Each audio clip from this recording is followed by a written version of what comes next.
Hi, this is Mr. Minnick, and we're going to do some exercises here from Computer Number Systems Conversion Worksheet number 1. Converting binary numbers to decimal numbers is really easy. Here's the trick. Go to your binary number and label the columns from right to left.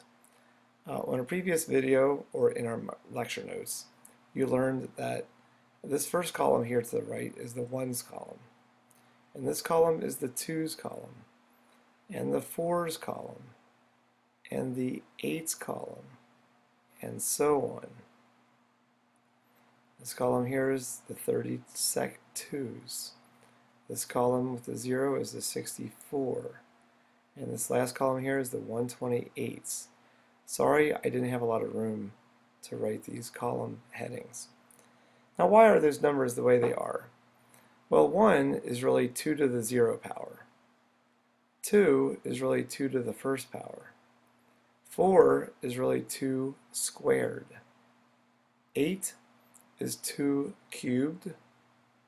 You guessed it, 16 is 2 to the fourth.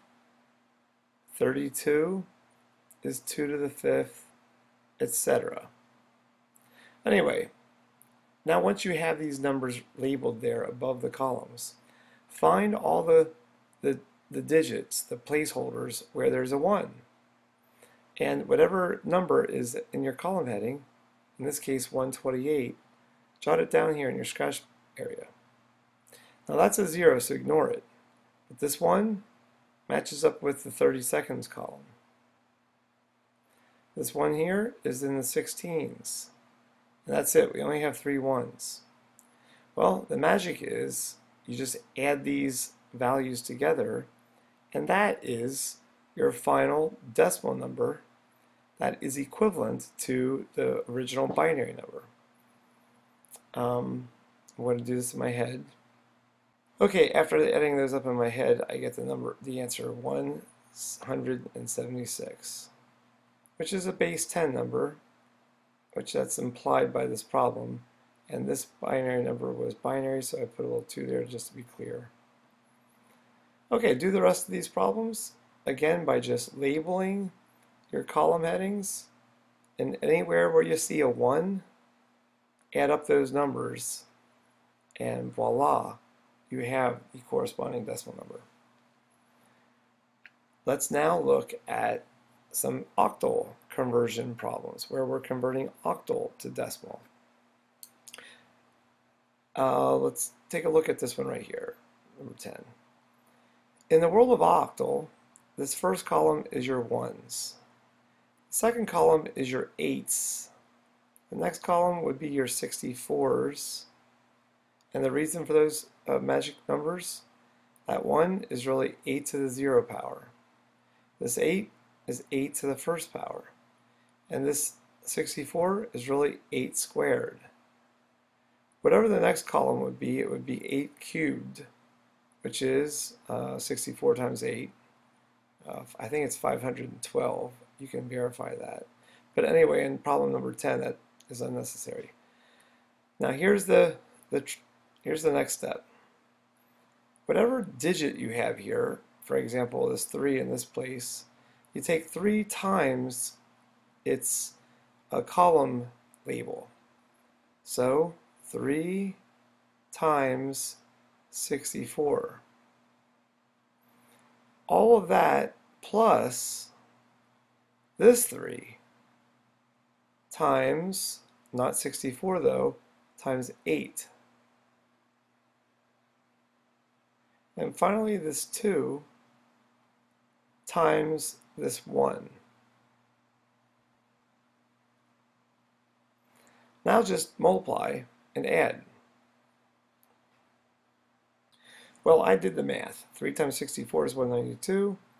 That gets added to 3 times 8, which is 24. It gets added to 2 times 1, which is 2. And we get the final answer of 218. So 218 in base 10 is the equivalent to 332 in base 8. Okay, do the rest of those exercises following this pattern and or see my lecture notes for even more explanation, or perhaps search for other YouTube videos. Finally, let's do a hexadecimal conversion problem. Looking at these exercises, it's about on the worksheet. Let's pick up, let's do number 14.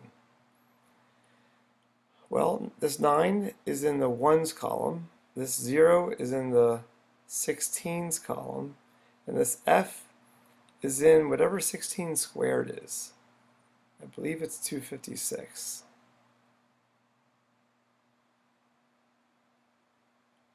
There.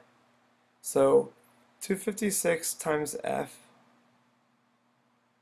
similar to how we did the octal problems up above, gets added to 0 times 16.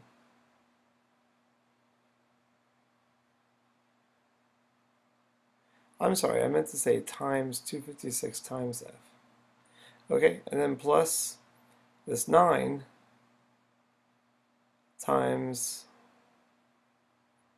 okay, I'm writing the problem inconsistently. Let's repeat from here.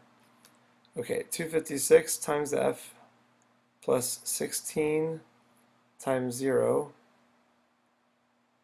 plus 1 times 9. It doesn't really matter which way you write these around as long as you add the parentheses. Okay, so all of that simplifies to whatever 256 times F is. Well, F is really 15. So 256 times 15 is 3,840. So all of this over here is really 3,840 being added to 0, because all of this is 0, plus 9. So the answer to the problem is 3,849.